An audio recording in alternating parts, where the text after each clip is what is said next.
Welcome to another episode of my tiny home studio build. My name is Elysia English, and I've teamed up with Home Hardware to build my own studio. This is an all-woman build. If you missed the first episodes of this series, you can check out the playlist located on my channel. You don't want to miss this series.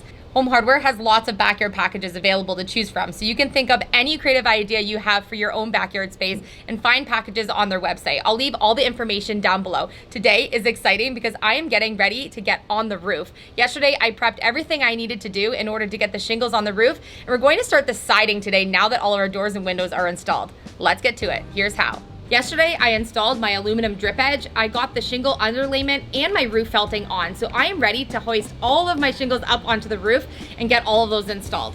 During yesterday's video, I was able to get the shingle underlayment along the bottom here. And this is the weather protected shield. So I have this just about a 1/4 inch laying over top of my drip shield here. This is just aluminum drip shield.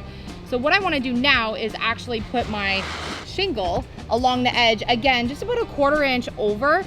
And what's gonna happen is I'm going to put about 5 nails in each of these shingles and work my way all the way across.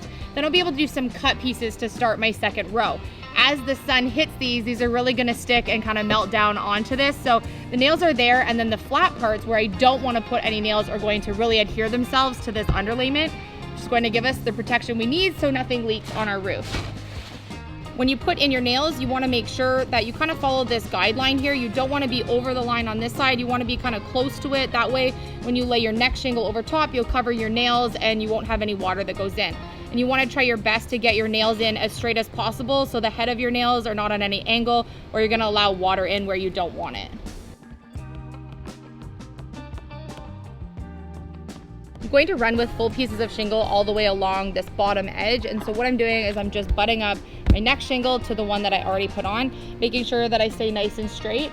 If you really want to be super perfectionist, you could run a chalk line and know that you're exactly how many inches up the width of your shingles. But I think I can eyeball this pretty good, knowing that my shed is already super square. So I'm going to adhere this one on.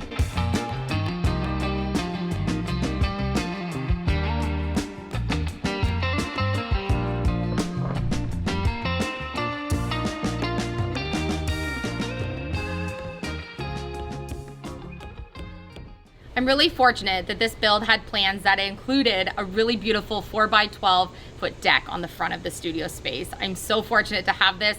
If you follow my channel, you know that I absolutely love plants, and this is going to be a great spot to get them lots of sunlight. So this is a prime growing spot in our backyard where my studio is. And so what I want to do is add some steps to the front so I'm not hopping up off this deck anymore while I'm doing the rest of the build, which means I need to figure out my rise and my run to determine the size of my stair stringers, and then I'm going to build my stairs. So I have a little bit of math and some cutting to do to get these ready to do the install. There is a life I lead in this city, hurrying to cut my teeth. I can take what I need to get by. It doesn't make it easy. The other piece of my heart moves slow, somewhere in the great unknown. When I return from the afterglow, I only want to have to do the math and figure out this one stringer once, and so now that I have my first one already, I'm gonna cut it out, and it's gonna be the perfect template to make another stringer for me.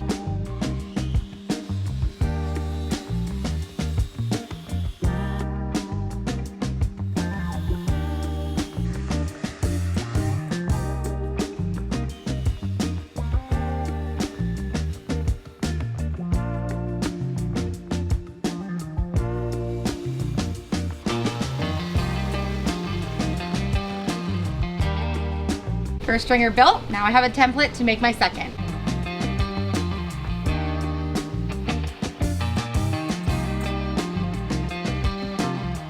I have decided to do a 3-foot wide step to get up into the studio. I think it's a nice size for this 12-foot long deck, and I know that I can extend the length of the stairs if I want to in the future, but right now I think a 3-foot wide is going to do me just fine. And so I know from the building code measures that I need to follow in my local area that if I'm going to do a 3-foot wide step, I need to have 3 stringers for my staircase. If I was gonna have 36 inches plus even a few other inches, maybe up to 42 inches, I would need to add that extra 4th stringer, even though I wasn't at 4 whole feet wide. So you need to make sure that you check your local bylaws and know what you need to have for your staircase.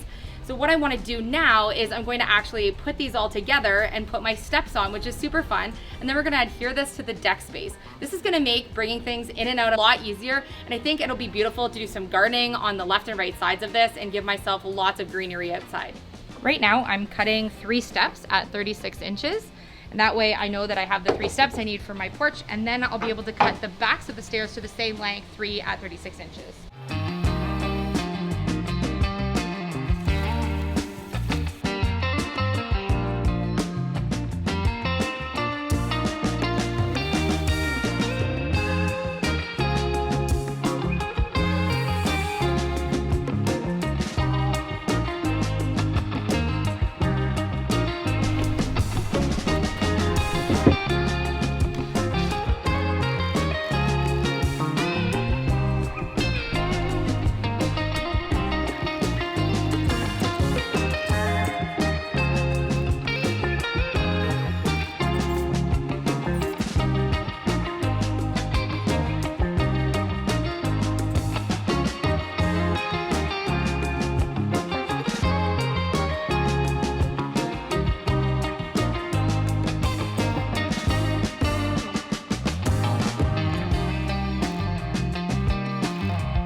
I have accomplished a lot of tasks on the to-do list for this build over the past couple of days.